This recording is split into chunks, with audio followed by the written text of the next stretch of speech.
Rasulillah Muhammad ibn Abdullah wa ala alihi wa sahbihi man wala. Wa ba'd. Saya cintai yang saya muliakan guru kita bersama Sayyidina Al-Habib Lutfi bin Muhammad Al-Haddad. Mudah-mudahan Allah panjangkan umur beliau, Allah sehatkan jasmani dan ruhani beliau, Allah permudah urusan dunia akhirat beliau. Saya cintai yang saya muliakan orang tua kita Al-Habib Ali bin Tahir Al-Husaini, kemudian akhuya Al-Habib Ali bin Abdul Aziz bin Jindan, Al-Habib Nabil Al-Ghitri, beserta seluruh para habaib, para kiai, seluruh para ulama, para asatid, para aparat pemerintah, beserta seluruh hadirin hadirat, bapak-bapak, ibu-ibu, khususnya para pemuda-pemudi sekalian, umat baginda Nabi besar Muhammad yang selalu dimuliakan oleh Allah Subhanahu wa taala. Saudara-saudara, tidak panjang lebar, sedikit saja ingin saya sampaikan. Saudara-saudara sekalian yang dimuliakan oleh Allah, Nabi Allah Adam alaihissalam, beliau pernah berwasiat kepada anak-anaknya. Apa wasiat Nabi Adam?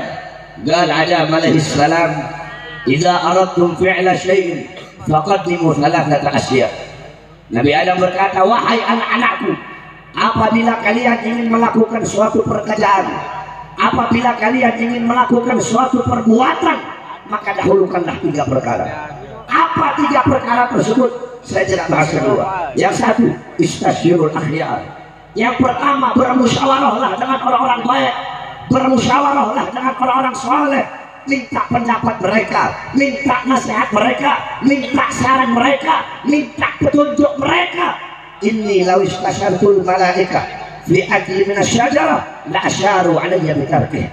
Andaikan dulu aku minta nasihat, minta petunjuk, minta saran dari malaikat di dalam memakan buah khuldi, la asyaru alayya bitarkih, para malaikat itu akan memberikan petunjuk kepadaku untuk meninggalkan memakan buah khuldi tersebut. Sayang dulu aku gak minta nasihat, sayang dulu aku tidak minta pendapat mereka, sehingga aku turuti syahwat nafsuku, aku makan ini buah khuldi dan Allah keluarkan aku dari surga. Jadi Nabi Adam mengajarkan kepada kita, di dalam melakukan hal apapun, perbuatan apapun, memilih apapun, minta nasihat dari ulama, minta nasihat dari orang-orang soleh. Habib Lutfi, saya punya anak, Habib. Ini anak yang bagus dikasih nama siapa? Habib, saya punya anak laki yang bagus dikasih nama siapa? Habib, saya punya anak perempuan yang bagus dikasih nama siapa? Nanti dijawab sama Habib, oh, nama yang sunnah itu memakai abad pertama, memakai abad Abdullah, Abdurrahman, Abdurrahim, Abdul Malik, Abdul Jabbar, Abdul Aziz, Abdul Samad, itu sunnah. Yang kedua, sunnah memberi nama dengan tafaulan kepada para nabi, para rasul, Adam, Idris, Nuh, Saleh, Ibrahim, Yahya, Zakaria, Isa. Kemudian sunnah memberi nama anak dengan tabarukan kepada namanya Nabi Muhammad, Thaha, Yasin, Mustafa, Mujtaba. Dalilnya apa?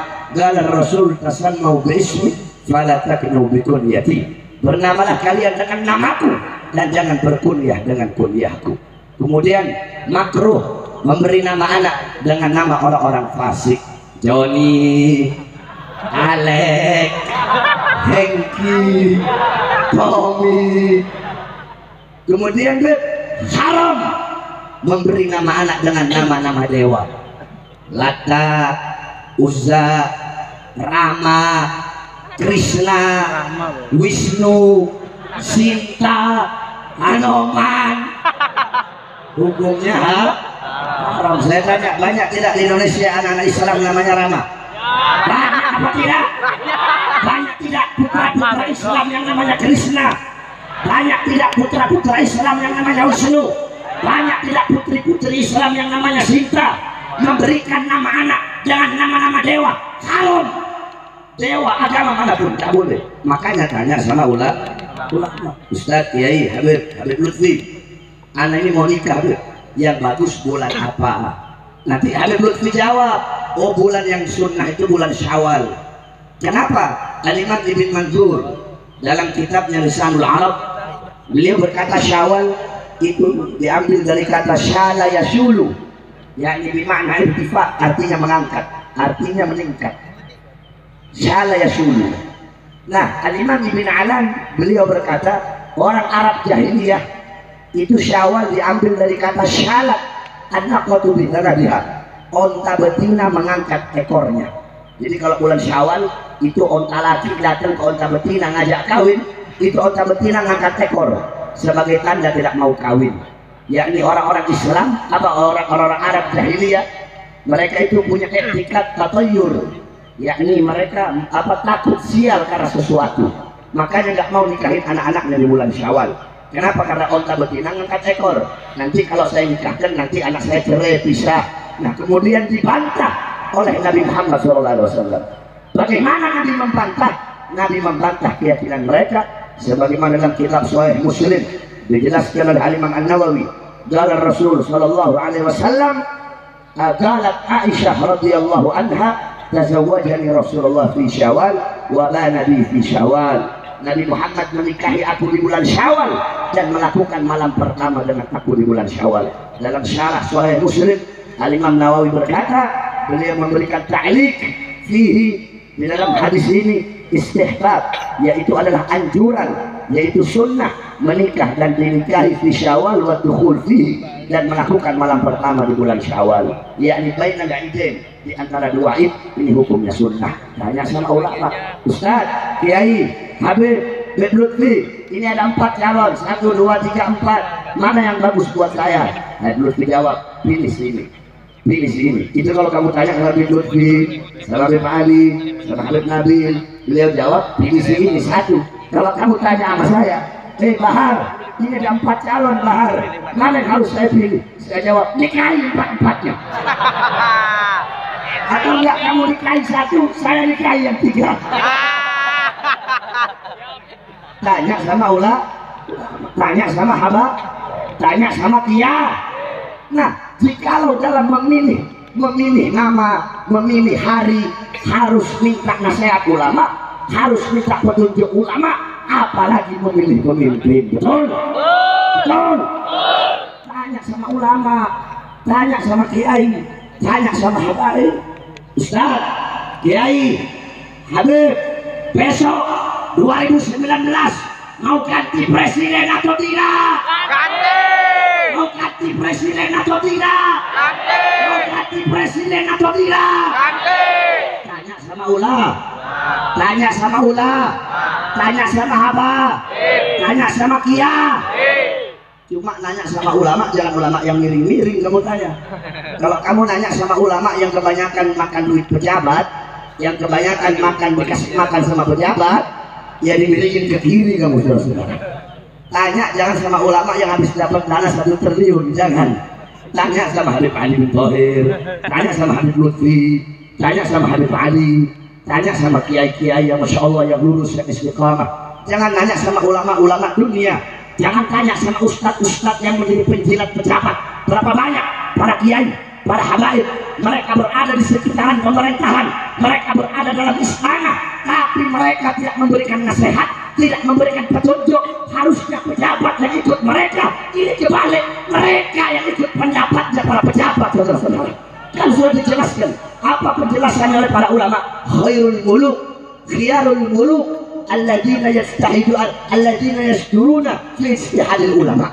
Sebaik-baiknya para raja, sebaik-baiknya pejabat, yaitu pejabat yang bersandar kepada pendapat para ulama. Sebaliknya, wasyirarul ulama, dan seburuk-buruknya ulama, sebangsat-bangsatnya ulama, alladzina yasduruna fi istihadil umara, yaitu para ulama yang bersandar kepada pendapat-pendapat para raja. Berapa banyak ustadz kiai habaib mereka berdiri di depan pintu surga. Apa itu pintu surga? Dulu Thauban, Maula Rasulullah SAW, Thauban pernah bertanya, ya Rasulullah, ana min ahlul bait, ya Rasulullah, apakah aku bagian dari ahlul bait? Apa kata Rasulullah SAW? Ya, kamu bagian dari ahlul bait selama engkau tidak berdiri di depan pintu surga. Kalau engkau berdiri di depan pintu surga, maka engkau bukan ahlul bait. Pertanyaannya, apa itu pintu surga? Dalam kitab At-Targhib wa Tarhib dijelaskan, dahulu babu surga ai abu salatin. Pintu surga adalah pintu-pintu penguasa. Ustadz, kiai, habaib, banyak yang jadi penjilat-penjilat pejabat, banyak yang menjadi anjing-anjingnya pejabat, sehingga mereka putar balikkan fatwa. Yang hak dibilang haram, yang hak dibilang batil, yang batil dibilang hak, yang halal dibilang haram, yang haram dibilang halal. Banyak ini terjadi. Kalau minta nasihat, jangan dari mereka. Nanti kamu dilencengkan ke kiri. Minta nasihat dari para habaib, dari para kiai yang lurus, para ustaz yang lurus, yang istiqamah, berjalan di bawah bendera baginda Nabi Muhammad sallallahu alaihi wasallam. Nah, saudara-saudara, saat ini Al-Imam Al-Habib Muhammad Rizik bin Husain bin Syihab, imam kita, beserta seluruh para ulama-ulama yang istiqamah, kita belum memberikan dukungan kepada Prabowo. Salah betul itu. Kalau ada yang bilang kita dukung Prabowo. Kalau Prabowo wakilnya Salim Al-Jufri, Habib Salim Al-Jufri atau UAS, iya, itu berdasarkan hasil istimewa, kita berikan dukungan. Tapi kalau wakilnya selain daripada itu, maka kita menunggu istimewa kedua dari para ulama. Apapun, siapapun yang dimana ulama memerintahkan kita untuk pilih nanti besok 2019, ikuti para ulama, ikuti para habaib, ikuti para kiai. Siapapun yang nantinya calon bakal diusung oleh para ulama, kita sebagai rakyat, kita sebagai umat, kita sebagai pemuda-pemudi Islam wajib untuk memenangkan calon tersebut walaupun harus berdarah-darah, saudara. Makanya pemuda-pemudi Islam siap taat ulama, siap taat komando ulama, siap menangkan calon yang diusung ulama. Kenapa? Saudara-saudara, para ulama ini nggak sama pejabat. Ulama sama polisi nggak sama, ulama sama Pak Camat nggak sama, ulama sama Pak Tentara nggak sama. Jangan kamu samain. Yang bilang siapa? Yang bilang bukan saya, yang bilang Allah dalam Al-Quran. Apa kata Allah? Qul hal yastawil ladzina ya'lamuna wal ladzina la ya'lamun. Katakanlah, apakah sama orang-orang yang alim dengan orang-orang yang tidak alim? Apakah sama orang-orang yang mengenal Allah dengan orang-orang yang tidak mengenal Allah? Apakah sama orang-orang yang dekat dengan orang-orang yang jauh? Apakah sama ulama dengan presiden? Apakah sama ulama dengan tentara? Apakah sama ulama dengan polisi? Apakah sama ulama dengan menteri? Apakah sama ulama dengan anggota dewan? Apakah sama para ulama dengan pengusaha? Apakah sama para ulama dengan orang kaya? Ain, maksudnya, jawabannya, la yasnauna abada. Mereka tidak akan pernah sama. La fid dunya wala fil akhirah. Di dunia tidak sama, di akhirat juga tidak sama.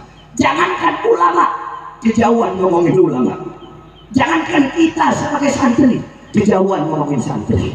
Karpet yang kamu duduki, karpet yang kamu duduki pada malam hari ini, saya Bahar bin Ali bin Smith, saya yang bilang, demi Allah, saya bersumpah, kalau ngomongin ulama kejauhan, ngomongin penuntut ilmu kejauhan, karpetnya saja, karpet yang kamu duduki pada malam hari ini, demi Allah, lebih mulia, lebih utama daripada kursi yang diduduki oleh seorang presiden, saudara-saudara. Kalau tempatnya duduk, tempat duduknya saja nggak sama, apalagi orang yang duduk, saudara-saudara. Jadi tidak akan pernah sama.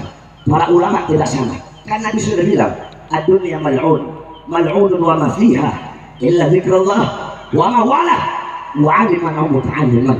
Dunia ini hina, dunia ini terkutuk, dunia ini dilaknat oleh Allah, wa ma fiha, dan hal-hal yang ada di dalamnya semuanya terkutuk, semuanya terlaknat, illa kecuali zikrullah. Orang-orang yang mengingat Allah, yang berzikir kepada Allah, yang taat, yang patuh, yang tunduk kepada Allah. Wa aliman, orang-orang yang alim, atau muta'alliman, atau orang-orang yang menuntut ilmu selain daripada golongan ini termasuk dalam mal'un yang dimaksudkan oleh Nabi. Jadi kalau pejabatnya itu orang alim, atau pejabatnya itu santri, atau pejabat taat patuh tunduk kepada Allah, maka tidak termasuk dalam mal'un di sini. Polisinya, tentaranya taat kepada Allah, patuh kepada Allah, menterinya, pejabatnya patuh taat kepada Allah, orang kayanya, pengusahanya, maka mereka tidak termasuk dalam mal'un. Tetapi siapapun mereka, apapun pangkat dan jabatannya, sebanyak apapun hartanya, semulia apapun nasabnya, kalau mereka tidak termasuk dalam zikir, orang yang mengingat Allah, taat patuh tunduk kepada Allah, tidak termasuk dalam orang yang alim dan tidak termasuk muta'alim, maka mereka termasuk dalam mal'un yang dimaksudkan oleh baginda Nabi Muhammad sallallahu alaihi wasallam. Oleh karenanya saudara-saudara sekalian yang dimuliakan oleh Allah, jangan jauh dari ulama, taat kepada ulama, taat patuh tunduk kepada para ulama. Besok 2019 kita tidak mengikuti pilihan siapapun kecuali yang dipilih oleh para ulama. Betul? Nah, kemudian terakhir saudara-saudara, kita duduk pada dalam hari ini dalam rangka menyambut 17 Agustus. Menyambut, kita duduk di sini untuk bersyukur kepada Allah atas kemerdekaan yang Allah berikan kepada bangsa kita Indonesia. Saudara-saudara, tadi Habib Ali sudah menjelaskan. Betul, kita telah merdeka dari Jepang, kita telah merdeka dari Belanda, tetapi kita belum merdeka dari hal-hal yang lain. Ingat, kita telah merdeka dari Jepang, kita telah merdeka dari penjajah, tetapi kita belum merdeka dari koruptor. Betul? Kita belum merdeka dari maksiat. Betul? Kita belum merdeka dari aliran-aliran sesat. Betul? Kita belum merdeka dari pejabat-pejabat yang kotor. Betul? Kita belum merdeka dari pejabat-pejabat yang zalim. Saudara-saudara, banyak pejabat-pejabat sekarang butuh kepada rakyat kalau ada maunya. Betul? RT, RW, lurah, camat, bupati, wali kota, gubernur, menteri, presiden butuh sama rakyat kalau ada maunya. Sebelum jadi butuh kepada rakyat. Datang ke masjid, datang ke mushola, datang ke pondok pesantrennya Habib Ali, udah jadi lupa. Sebelum jadi datang kepada ulama, udah jadi ulama jadi tangkap saudara-saudara, ulama jadi penjara. Sebelum jadi ambil hati rakyat, keluar masuk gorong-gorong kayak curut saudara-saudara. Sebelum jadi naik turun becak, udah jadi BBM naik. Betul? Sembako naik. Betul? Pengangguran banyak. Betul? Oh, mukanya polos. Mukanya polos. Otak iblis saudara-saudara. Sebelum kalian pejabat-pejabat sekarang, banyak sebelum jadi kalian berjanji, kami berjanji memakmurkan rakyat, kami berjanji mensejahterakan rakyat. Tetapi setelah jadi, bukan rakyat yang makmur, bukan rakyat yang sejahtera, yang makmur Cina, yang makmur 9 naga, yang makmur perusahaan-perusahaan asing. Kita pribumi Indonesia menjadi budak di tanah negeri kita sendiri, saudara-saudara. Makanya, wahai para pemuda-pemudi Islam, bangkitlah untuk bangsa, bangkitlah untuk negara, merdekakan kembali Indonesia yang kita cintai ini. Saudara-saudara, banyak dari para pejabat yang bisa dibeli oleh 9 naga. Bagi orang-orang yang ingin merusak Indonesia, bagi orang-orang mereka tahu Indonesia kaya, kita punya kekayaan alam, kita punya segala-galanya, kita punya minyak, kita punya bensin, kita punya uranium, punya kekayaan laut, kekayaan hutan dan segala-galanya. Mereka tahu Indonesia kaya, sehingga mereka menjadikan Indonesia bagaikan nampan yang berisi makanan yang diperebutkan oleh negara-negara asing. Oleh karenanya, kita para pemuda-pemudi Indonesia satu-satunya harapan bangsa, kita para santri satu-satunya tidak bisa dibeli. Kenapa saudara-saudara? Allah kasih kita pemerintah yang zalim karena ketidakikutsertaan kita para santri di dalam memilih pemimpin. Kita santri sibuk baca Alfiyah, sibuk baca Fathul Mu'in, sibuk baca Bughyatul Mustasirin. Kita sibuk murajaah, muqala'ah, hifdzul mutun, baca Quran, sholat, ibadah. Siapa yang jadi presiden? Bodoh amat. Siapa yang jadi DPR? Alah, bodoh amat. Ya, karena bodoh amatnya kita, karena ketidakikutsertaan kita di dalam politik, di dalam memilih pemimpin, sehingga yang jadi pemimpin adalah orang-orang zalim karena kita yang turut andil di dalam tidak memilih. Oleh karenanya cukup sudah. Sekarang saatnya kita para santri, kita para pemuda-pemudi Islam, kita ujung tombak bangsa, kita adalah benteng NKRI, kita semua harus bersatu. Para pemuda-pemudi Islam bangkit untuk Indonesia, jadikan Indonesia kelak besok 2019 memiliki pemimpin yang adil, pemimpin yang baik, pemimpin yang bisa mensejahterakan rakyat, bukan pemimpin yang senang. Banyak pemimpin sekarang mereka hidup senang, mereka hidup kenyang, rakyatnya susah, rakyatnya mati, rakyatnya kelaparan. Oleh karenanya, wahai pemuda-pemudi Islam, bangkitlah kalian. Lihat bagaimana para pejuang-pejuang zaman dahulu. Saudara-saudara, Indonesia merdeka karena apa? Karena ulama, karena santri. Dulu belum ada polisi, belum ada tentara, belum ada Indonesia, belum ada presiden.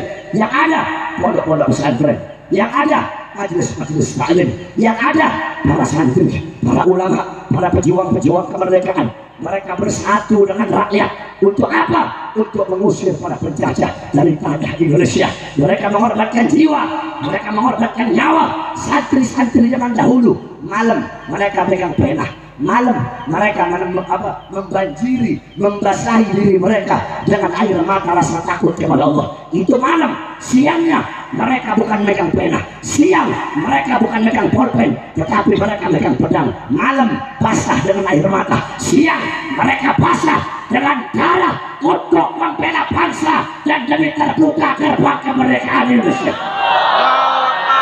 Oleh karenanya kita para pemuda-pemudi Islam satu-satunya harapan Indonesia, betul?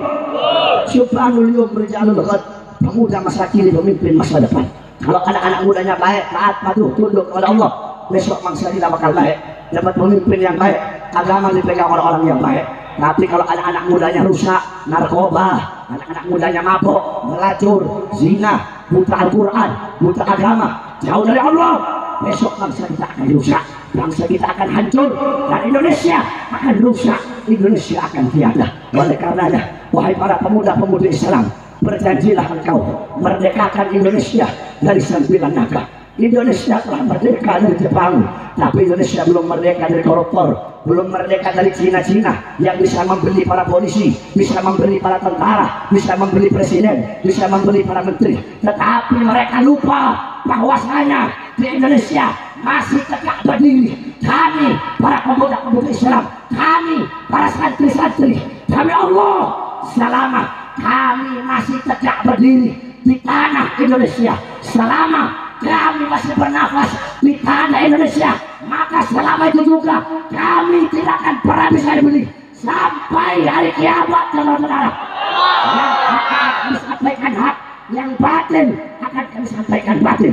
Kami bersumpah demi Allah, selama darah kami masih merah dan selama tulang kami masih putih, merah putih, maka selama itu juga kami rela hancur, rela binasa untuk bangsa dan rakyat Indonesia.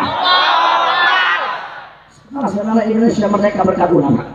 Bahkan ketika Bung Karno memproklamirkan kemerdekaan Indonesia, yang pertama kali nyuruh memasang bendera merah putih, Habib Ali Kumitang.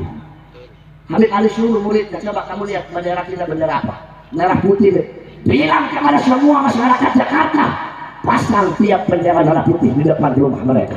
Guru Mansur Tambora dipasang tiang pakai bendera merah putih di atas masjidnya. Itu masjid paling tua.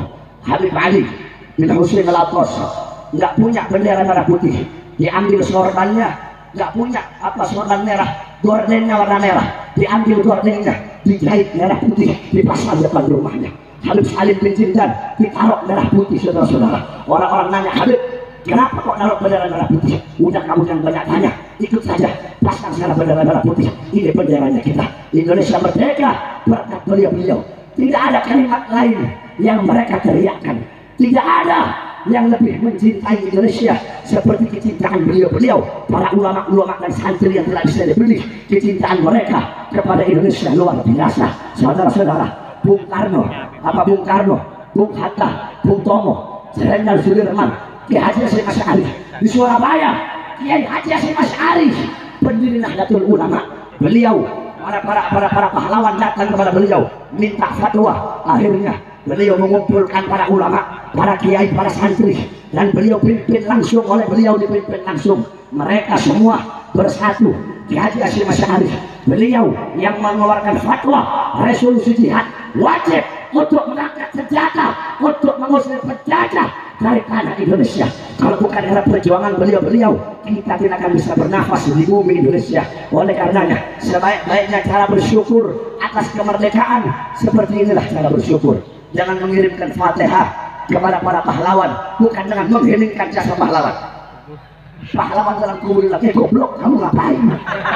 Bukannya kirim Fatihah, bukannya bacain tahlil, bacain yasin, ziarah.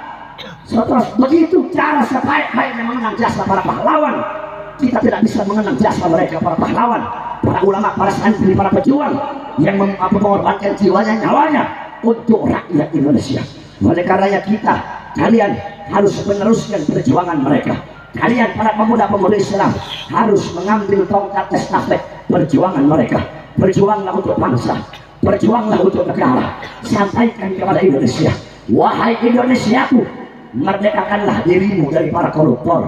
Wahai Indonesia, merdekakanlah dirimu dari maksiat, mungkarat, dalalat, sayyiat. Wahai Garudaku, terbanglah engkau meninggi di tempat yang tinggi. Wahai Garudaku, bebaskan dirimu dari cengkraman sang naga. Wahai Garuda, tunjukkan keperkasaanmu. Wahai merah putihku, banyak dari para pejabat mereka hormat kepadamu, tetapi hati mereka kosong dari nilai-nilai merah putih. Mereka mengagungkan Pancasila, tapi hati mereka kosong dari nilai-nilai Pancasila.